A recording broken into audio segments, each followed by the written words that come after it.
just have a few words with respect to the issue of the suspension of funding to UNRWA.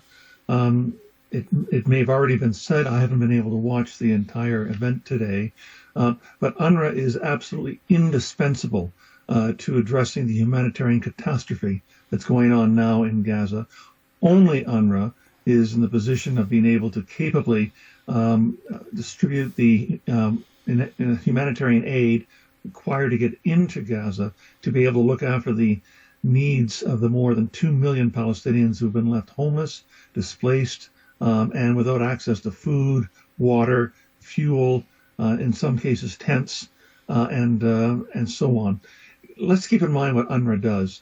In Gaza, it has over 13,000 employees who service around 1.5 million Palestinians in the Gaza Strip. Around 70% of the Palestinians in Gaza are refugees, according to UNRWA's UN definition with respect to this. And it has very strict rules with respect to impartiality and the non-involvement in politics. It does not operate in a risk-free zone, and we have to understand that, particularly given the fact that Gaza has been ruled by a military authority over the last 15 years and frequently subjected to assaults on its population and on the territory by Israel, all the while remaining under a 15-year comprehensive blockade, air, sea, and land. So for the life of me, I don't understand the decision by a number of the funding countries, all of them in the global north, North America and in Europe, to suspend their funding. That amounts to about 60% of the annual budget of UNRWA. The number of employees who are alleged to have taken part in the October 12th attack, I believe, is 12. That was based on allegations coming from Israel. That is 0.1% of the 13,000 employees in Gaza.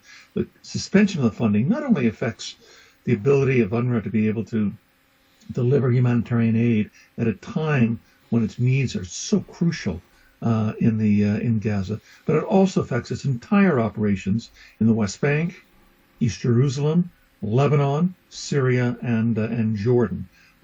Its work is indispensable for keeping the head of Palestinians in Gaza above water to the degree possible with regards to this.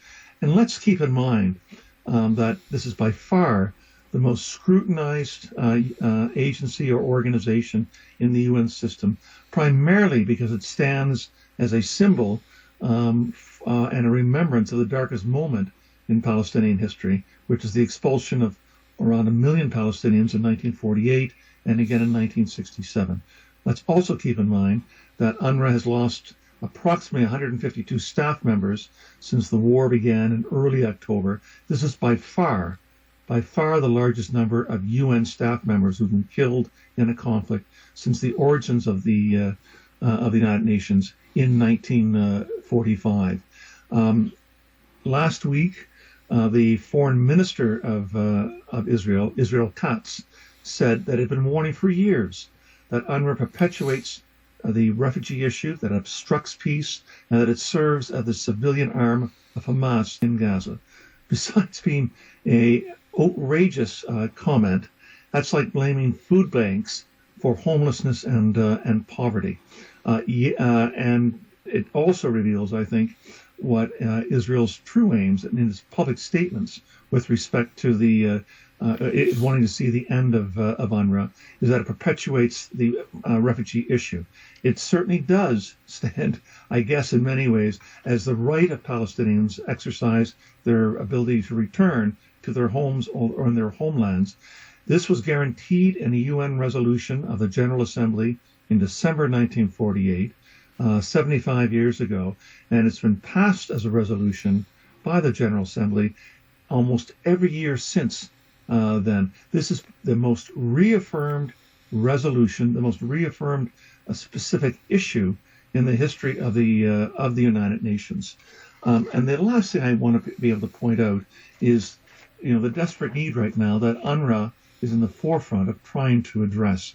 In its decision on Friday, the International Court of Justice, with respect to its ruling on the provisional measures asked for by South Africa in its application against Israel with respect to the issue of genocide, the International Court of Justice found that many people in Gaza have no access, and I'm quoting, no access to the most basic foodstuffs, potable water, electricity, essential medicines, or heating.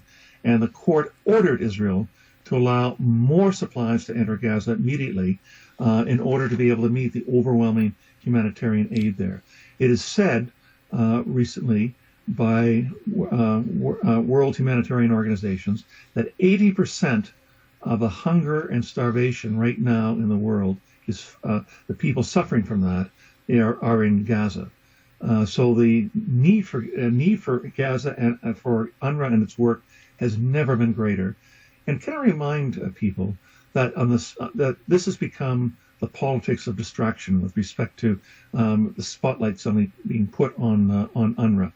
Why is it with a complex organization of over 30,000 employees altogether in their operations throughout the Middle East, with respect to the allegations of 12 employees, that all of a sudden all of these major global north funders with strong ties to Israel suspend their funding to UNRWA, when on the same day that these allegations arose last Friday, the ICJ released its decision saying that South Africa had established a plausible case of genocide against Israel. I didn't hear any of these same countries say, because of the ruling of the International Court of Justice with respect to that, on the plausible case of genocide, that they were going to review their diplomatic relations with Israel, reassess their trade relations with Israel, and reassess the arms trade with Israel. All of it, you would have thought, would be arising from the same measuring stick that it says it's now applying to UNRWA. Thank you very much for having me. Best of luck with respect to the role of this wonderful international rally today, and I'm very honored to have taken part. Thank you.